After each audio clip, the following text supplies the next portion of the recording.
사랑하는 부산진 성도 여러분, 하나님의 은혜와 평강이 여러분의 삶의 자리에 함께 하시기를 축복합니다. 오늘 우리에게 주신 하나님의 말씀은 요한복음 9장 1절로부터 12절까지의 말씀입니다. 예수께서 길을 가실 때에 날 때부터 맹인된 사람을 보신지라. 제자들이 물어 이르되 랍비여, 이 사람이 맹인으로 난 것이 누구의 죄로 인함이니이까? 자기니이까 그의 부모니이까? 예수께서 대답하시되 이 사람이나 그 부모의 죄로 인한 것이 아니라 그에게서 하나님이 하시는 일을 나타내고자 하심이라. 때가 아직 낮음에 나를 보내신 이의 일을 우리가 하여야 하리라. 밤이 오리니 그때는 아무도 일할 수 없느니라. 내가 세상에 있는 동안에는 세상의 빛이로라. 이 말씀을 하시고 땅에 침을 뱉어 진흙을 이겨 그의 눈에 바르시고 이르시되 실로암 못에 가서 씻으라 하시니, 실로암은 번역하면 보냄을 받았다는 뜻이라. 이에 가서 씻고 밝은 눈으로 왔더라. 이웃 사람들과 전에 그가 거린인 것을 보았던 사람들이 이르되 이는 앉아서 구걸하던 자가 아니냐. 어떤 사람은 그 사람이라 하며 어떤 사람은 아니라 그와 비슷하다 하거늘 자기 말은 내가 그라 하니, 그들이 묻되 그러면 내 눈이 어떻게 떠졌느냐. 대답하되 예수라 하는 그 사람이 진흙을 이겨 내 눈에 바르고 나더러 실로암에 가서 씻으라 하기에 가서 씻었더니 보게 되었노라. 그들이 이르되 그가 어디 있느냐. 이르되 알지 못하노라 하니라. 아멘.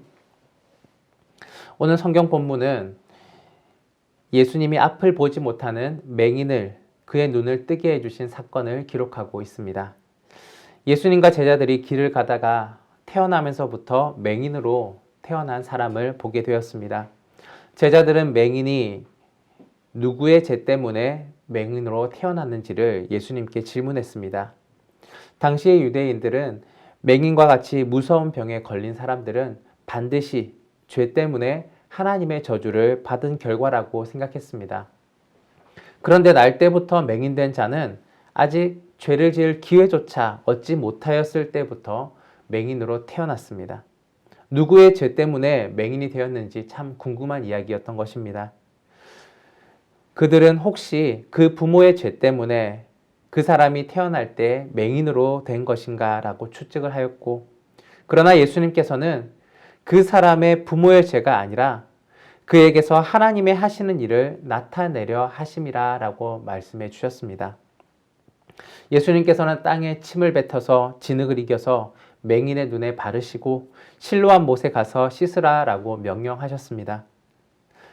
그 맹인된 자가 예수님의 말씀에 순종하여서 실로암 못에 가서 그 눈에 붙어있던 진흙을 떼어내고 씻었더니 그의 눈이 띄어지고 밝은 세상을 보게 되었습니다. 예수님께서는 자신이 세상에 있을 동안에 세상의 빛이라 라고 말씀하셨는데, 맹인의 눈을 뜨게 하심으로써 빛을 보게 하심으로 이 말씀을 증명해 주셨습니다. 맹인의 눈을 뜨자, 그가 앞을 보게 되자 이웃 사람들은 놀라움을 금치 못했습니다. 사람들은 그를 잘 몰라봤습니다. 그리고 그에게 자초지정을 물어보게 되었습니다. 그리고 그 모든 일들은 예수님이 해주셨음을 알게 되었습니다.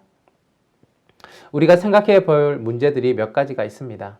첫 번째, 예수님은 왜 날 때부터 맹인으로 태어난 사람을 고쳐주셨을까요? 1절과 2절 말씀입니다. 예수께서 길을 가실 때에 날 때부터 맹인된 사람을 보신지라. 제자들이 물어 이르되 랍비여, 이 사람이 맹인으로 난 것이 누구의 죄로 인함이니까? 자기니까 그의 부모니까? 제자들은 맹인으로 태어난 사람을 보며 누구의 죄 때문에 이러한 맹인으로 태어나게 되었는지를 물어보았습니다.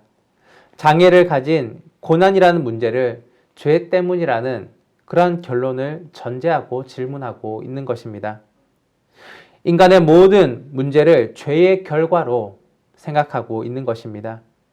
인과응보적인 율법적 사고를 따를 때에 장애의 문제가 죄로 연결되는 것은 어찌 보면 자연스러운 그러한 일일 수도 있습니다. 그런데 이 사람이 태어날 때 이미 장애를 가지고 있었습니다. 자신의 죄를 지고 이러한 결과를 얻은 것이 아니라는 것입니다. 그렇다면 이 장애의 원인이 누구를 향하고 있을까요? 바로 이 맹인의 부모입니다. 맹인도 제자들과 또 주위 사람들과 비슷한 개념을 가지고 있었을 것입니다. 자신이 맹인으로 태어난 그 원인을 부모에게 돌리고 있었을 것이었습니다. 부모의 죄 때문에 내가 앞을 보지 못한다라고 생각하고 있었을 것입니다. 그는 마음속으로 부모에 대한 원망이 있었을 것입니다. 그러한 그에게 예수님께서는 전혀 다른 말씀을 해주십니다. 3절 말씀입니다.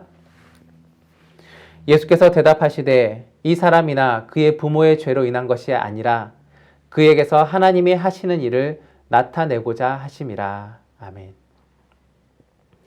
예수님은 맹인의 현재 상태가 누구의 죄와도 관련이 없다라고 말씀해 주셨습니다. 제자들은 이 말을 흘려 들었을지도 모르겠지만 당사자인 맹인은 깊은 인상과 충격이 되었을 것입니다. 그는 자신의 현재의 상황이 부모의 죄 때문이라고 생각했었고 또 부모를 원망하는 삶들을 살아왔을 것입니다. 그런데 예수님께서는 그 모든 것이 죄의 문제가 아니라고 선포해 주셨습니다. 그는 부모에 대한 원망에서 그런 원망의 마음에서 잘못됨을 돌이킬 수가 있었습니다. 그리고 예수님께서 하나님께서 하시는 일을 나타내고자 하심이라라고 하신 말씀, 그 말씀 가운데 새로운 소망을 얻게 되었습니다. 하나님이 자신에게 어떠한 일을 하실지에 대한 기대가 생긴 것입니다. 예수님은 나면서부터 맹인된 이 사람을 고쳐주심으로 그가 가졌던 잘못된 인식을 바꾸어 주셨고 부모를 향한 그 원망의 마음을 원래대로 바로잡아 주셨고 죄로부터 자유를 주셨으며 하나님의 일을 기대하는 소망을 주셨던 것입니다. 두 번째 의문입니다. 예수님은 왜 침을 뱉어서 진흙을 뭉친 뒤에 맹인의 눈에 바르고는 그리고는 실로암 못에 가서 씻으라고 말씀하셨을까요? 이전까지 예수님은 병자를 고치실 때에 어떠한 퍼포먼스를 보여주지 않으셨습니다. 그저 말씀으로 선포하셨습니다. 그런데 이번에는 특이한 행동을 하셨고 맹인에게 특별한 미션도 주셨습니다. 맹인은 예수님의 말씀에 순종하여서 실로암으로 달려갔습니다. 실로암 못이 얼마나 멀리 있는지는 모르겠습니다. 그러나 앞을 보지 못하는 사람에게 지시한 곳을 향해 찾아가는 것, 그 미션은 결코 쉬운 일이 아니었을 것입니다. 그것도 눈에 진흙까지 발라져 있는 상태로 사람들의 조롱을 받으며 그 길을 가야 했습니다. 그럼에도 불구하고 이 맹인은 실로암 못에 가서 씻기까지 그 눈에서 진흙을 털어내지 아니하였습니다. 예수님의 말씀에 순종하여서 실로암에 이르러서야 그는 눈을 씻었고 그는 앞을 볼 수 있게 되었습니다. 오늘 본문 말씀을 보면 밝은 눈으로 왔더라라고 기록하고 있습니다. 우리가 여기에서 순종하였더니 보게 되었더라라고 단순하게 결론을 낸다면 침을 뱉어서 눈에 진흙을 바르신 그 예수님의 행동을 이해할 수가 없을 것입니다. 우리가 생각해 볼 것은 예수님께서 이 특이한 행동을 하시기 전에 특이한 미션을 주시기 전에 우리가라는 말을 사용하셨던 것입니다. 우리가 하나님의 일을 해야 한다라고 말씀하셨습니다. 오늘 본문 4절 말씀입니다. 때가 아직 낮음에 나를 보내신 이의 일을 우리가 하여야 하리라. 밤이 오리니 그때는 아무도 일할 수 없느니라. 여기서 말하는 우리가 누구인지는 명확하게 알기가 어렵습니다. 그런데 사건의 진행 상황을 살펴본다면 예수님의 옆에 있었던 제자들은 치유 과정에서 아무런 한 일이 없습니다. 때문에 이 우리가 가리키는 대상이 제자들은 아닐 것으로 보입니다. 예수님 이외에 어떠한 행동을 같이 했던 사람이 있다면 그 사람은 맹인 한 사람밖에 없습니다. 예수님은 맹인을 치료하여서 하나님의 일을 나타내는 그 과정 가운데에 이 맹인을 동참시켜 주셨습니다. 주님께서 하시는 일이지만 맹인을 부르셔서 우리 함께 이 일을 하셨던 것입니다.